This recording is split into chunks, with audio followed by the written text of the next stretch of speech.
Hello. आज हम एक कहानी सुनेंगे। ये कहानी एक राजा की है जिसका राज्य बहुत समृद्ध था, बहुत शक्तिशाली था, सब कुछ अच्छा चल रहा था। तो राजा ने सोचा मैं भगवान को थैंक यू बोलूँगा। थैंक यू बोलने के लिए मैं क्या करता हूँ, बहुत सारे पंडितों को बुलाता हूँ, उनको भोजन खिलाऊँगा और भोजन खिलाने से मुझे अच्छा लगेगा, मैं पंडितों को भोजन खिलाता हूँ। तो ये सोच के राजा ने पंडितों को खाने पे बुलाया, क्योंकि पंडितों के लिए खाना बनाना था और बहुत सारे पंडितों के लिए खाना बनाना था, तो उसको बावर्ची की भी ज़रूरत थी। तो पूरे देश भर में से अच्छे बावर्चियों को खाना बनाने के लिए बुलाया गया। तो बावर्ची ने भी खुले मैदान में खाना बनाना शुरू कर दिया। अब क्योंकि खाना बहुत ज़्यादा बनाना था, तो बड़े बर्तनों में और खुले मैदान में खाना बनाया जाना शुरू हो गया। ऊपर से एक बाज अपनी चोंच में सांप को पकड़ के उधर से जा रहा था। अचानक से उसका सांप उसकी चोंच से छूट गया और वो आगे खाने में गिर गया और खाना जो था वो उसमें जहर चला गया।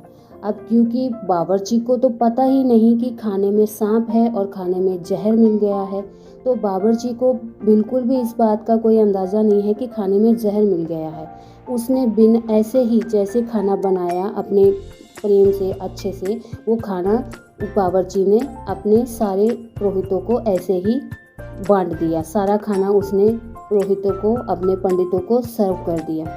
और खाना खाने के बाद जैसे ही उसने खाना पंडितों को सर्व किया, तो सारे पंडितों ने अच्छे से खाना खाया। वो आनंद से खाना खा रहे थे बिना ये जाने कि खाने में जहर है। तो खाना खाने के बाद बहुत सारे पंडितों की वहाँ पे मृत्यु हो गई। राइट। उपचारिक के लिए डॉक्टर को भी बुलाया गया, उनके वैद्य को बुलाया गया, पर बहुत सारे पंडितों की मृत्यु हो गई। तो अभी जो चित्रगुप्त थे वो ये सोच रहे थे कि इस अधर्म का फल मैं किसके अकाउंट में लिखूं? क्या मैं राजा के अकाउंट में लिखूं? राजा ने तो अच्छी नीयत से खाना बनवाया था, तो राजा तो नहीं लिख सकते उसके अकाउंट में। फिर खाना बनाने वाला बावर्ची, और उसको तो इस बात का कुछ पता ही नहीं है कि खाने में जहर था, तो उसके अकाउंट में भी नहीं लिख सकते। देन तो ये पाप है वो हम किसके अकाउंट में लिखें? फिर उसने सोचा कि बाज के अकाउंट में ये हम पाप लिख सकते हैं, पर बाज के पास तो इतना दिमाग और अकल ही नहीं है, तो उसके अकाउंट में भी हम पाप नहीं लिख सकते। सांप, वो तो मर चुका है, उसका तो कोई गलती ही नहीं, तो उसके अकाउंट में भी नहीं लिख सकते। तो ये पाप मैं किसके हिस्से में लिखूं? तो फिर वहाँ दरवाजे पे एक जो और पंडित खाना खाने के लिए अंदर आ रहे थे, वहाँ पे एक लेडी खड़ी थी। उस लेडी ने पंडितों को वार्न किया खड़े हुए, और वो वहाँ पे ये सब बोल रही थी कि राजा ने खाने में जहर मिला दिया है, बहुत सारे पंडितों को मार दिया है, वो आपको भी मारना चाहता है, आप अंदर मत जाओ, खाना मत खाओ।